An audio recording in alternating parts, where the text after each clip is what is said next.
After he had fed the people, Jesus made the disciples get into a boat and precede him to the other side, while he dismissed the crowds.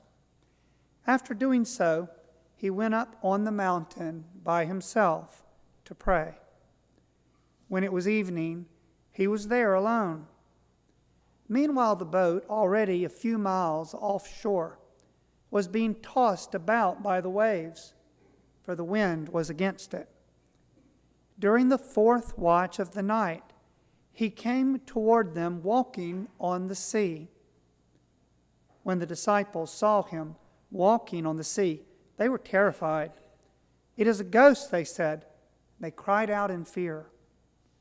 At once Jesus spoke to them, "Take courage, it is I. Do not be afraid." Peter said to him in reply, "Lord, if it is you, command me to come to you on the water." He said, "Come." Peter got out of the boat and began to walk on the water toward Jesus. But when he saw how strong the wind was, he became frightened. And beginning to sink, he cried out, "Lord, save me." Immediately Jesus stretched out his hand and caught Peter and said to him, "O you of little faith, why did you doubt?" After they got into the boat, the wind died down.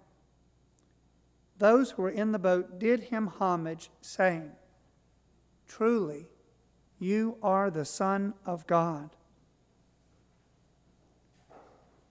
The Gospel of the Lord. Praise to you, Lord Jesus Christ.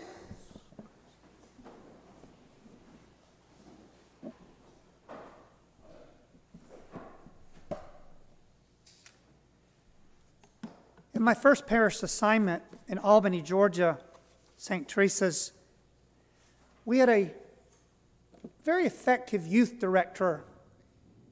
And one of the reasons he was very effective is that he was a very handsome man. He was about 6'4", and he played semi-professional baseball.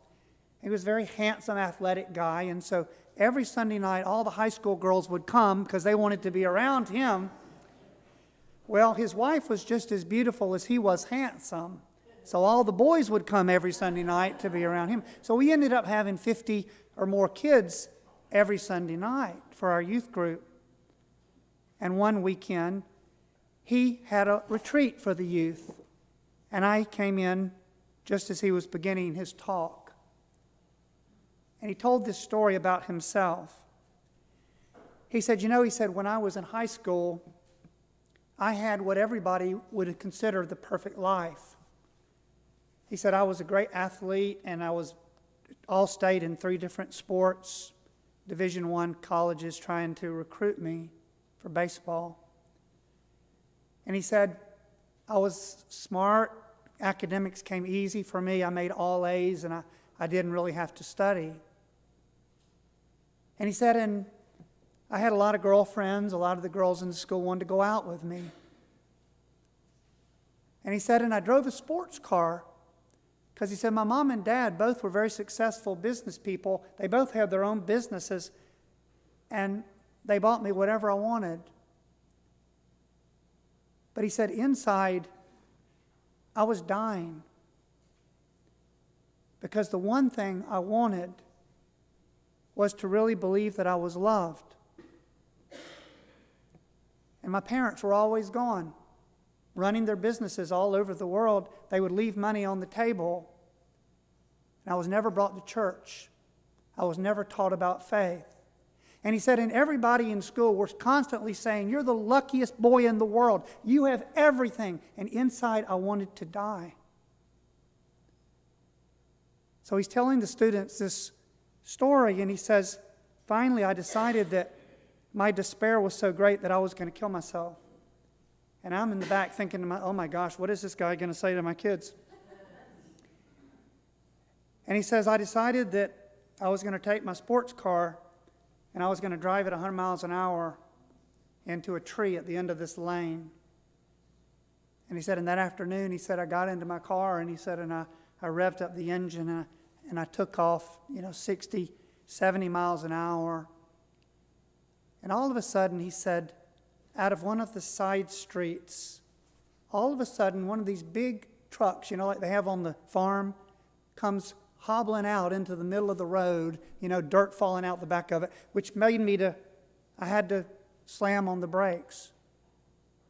And I was filled with anger because I wanted to die.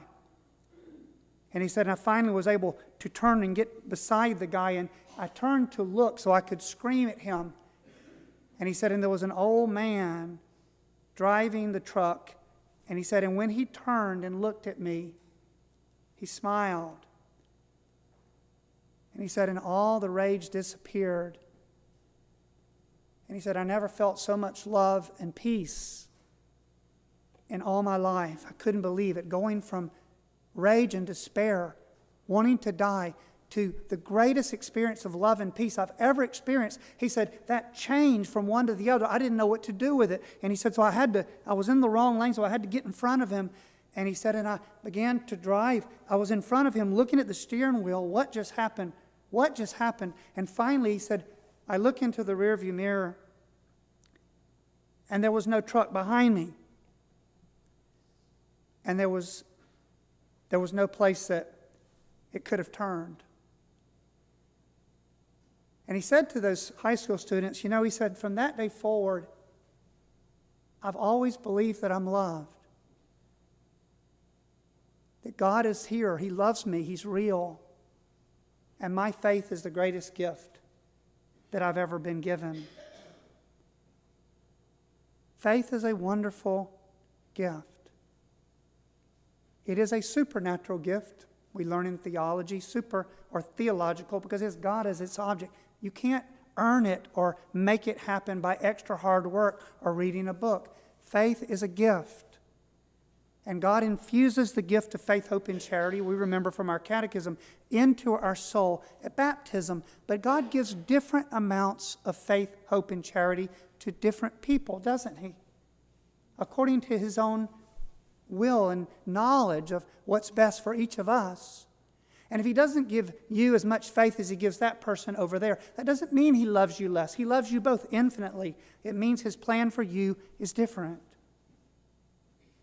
But for each of us, whatever gifts we're given of faith, hope, and charity, our job is to try to grow them, to increase them, to have more faith and hope and love. I was, in our gospel about Jesus on the water, I was thinking about came to my mind, the country song by Charlie Daniels. Do you remember that country song called Long-Haired Country Boy? It's a great song when I was a child, and I'll never forget the lyrics of that long-haired country boy, because he says, Jesus walked on the water, and I know that it's true, but sometimes I think that preacher man liked to do a little walking too.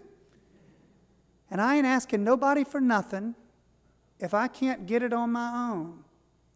If you don't like the way I'm living, just leave this long-haired country boy alone. That was the refrain. It's a very memorable refrain, isn't it? But it's kind of an antithesis of Christianity. The words are saying, I don't need anything if I can't do it on my own. That is not Christianity. I need Jesus. I can do nothing without Him. And I need people in my life too. God made us to be in communion.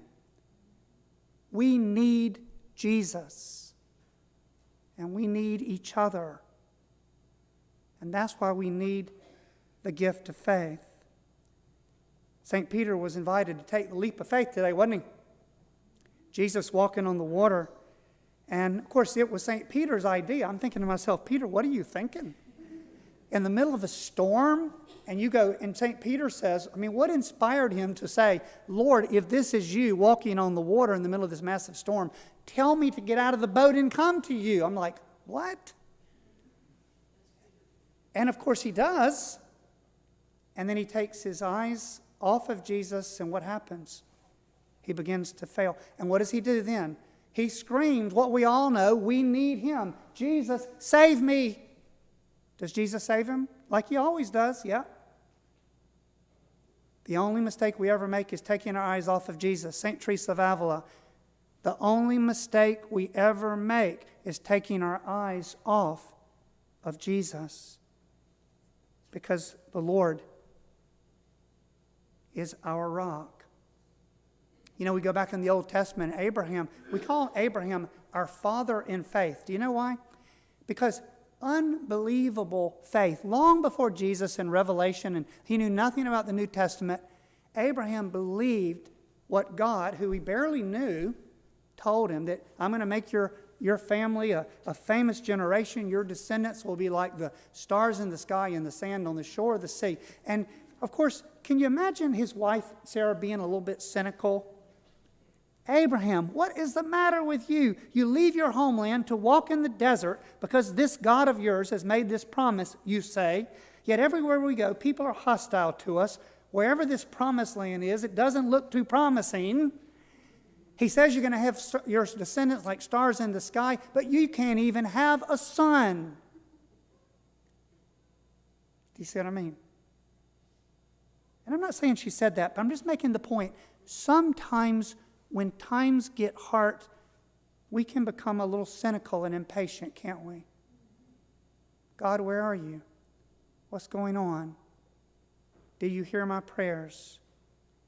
We have to remember when God invites us to take the leap of faith, it always involves suffering, because suffering is what galvanizes our faith. It stretches us.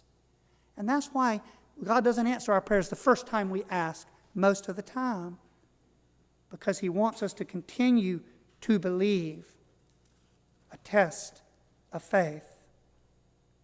I remember a mother in one of my previous parishes used to always say to me, she'd say, Father, she says, I tell Jesus now, Jesus, don't test me with my children. You can test me with anything else, but don't test me with my children. And I would say to her, well, you know, you probably really shouldn't say that to Jesus. I think He knows what's best for you. He loves your children 1,000,000 times more than you love them, and He really knows what He's doing. But my point is that, you know, sometimes when things aren't going so well in life, when you lose your job, you're sick, issues at home, you're sad or depressed, well, sometimes it's easy to get a little anxious or cynical. God, where are you? Faith is a passion for the impossible. Kierkegaard writes, a passion for the impossible.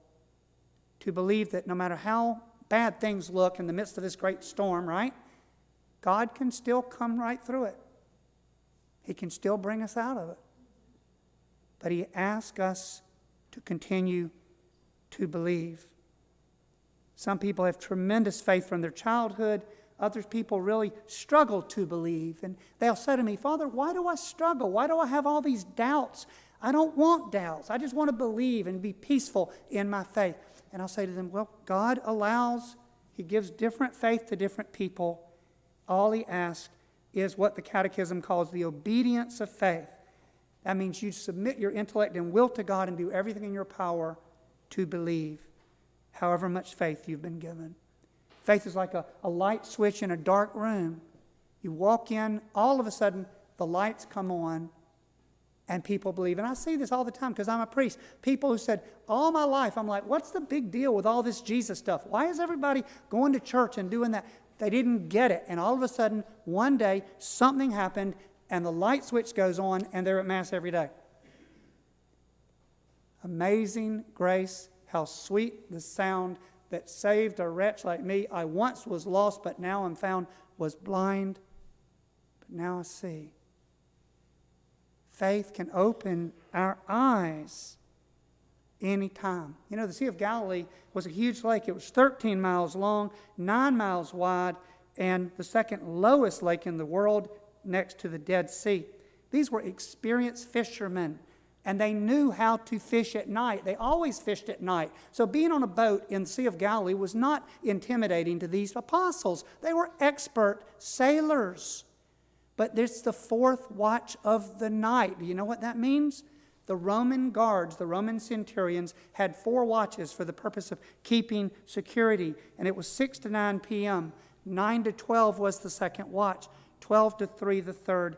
And 3 to 6 was the fourth watch. It was 3 o'clock in the morning. They had been in the boat since 6 that evening, right after the multiplication of the loaves and fish. They had been there all night, struggling against the waves, and they were about to drown. And here comes Jesus walking on the water. And St. Peter says, Lord, tell me to come to you. Sometimes we get tired, don't we? Life can get us tired, one thing after another. But we need Jesus. The only mistake we ever make, taking our eyes off of Jesus. So the gospel has 2 rebukes and really 5 miracles. What are the 2 rebukes? He rebukes Peter. Peter, where is your faith? And what's the second rebuke? He rebukes the storm. And that storm is completely still. And what are the 5 miracles? Jesus walks on the water. That's a miracle. Number 2, he calls Peter to come and walk with him. The first miracle, I forgot, he fed 5,000 people with 5 loaves and 2 fish. He then calms a storm. And what was the final miracle of this story? The apostles' faith. The gospel ends with the apostles saying, truly, you are the Son of God. And that's why God lets bad things happen to us. Because struggling, suffering stretches our faith. It increases our faith so that we will never despair. I don't recommend you do what Peter did. Jesus walked on the water. I know that it's true. The Lord loves us. Yes, sometimes awful things happen in our lives, but we have a more awesome God. Amen.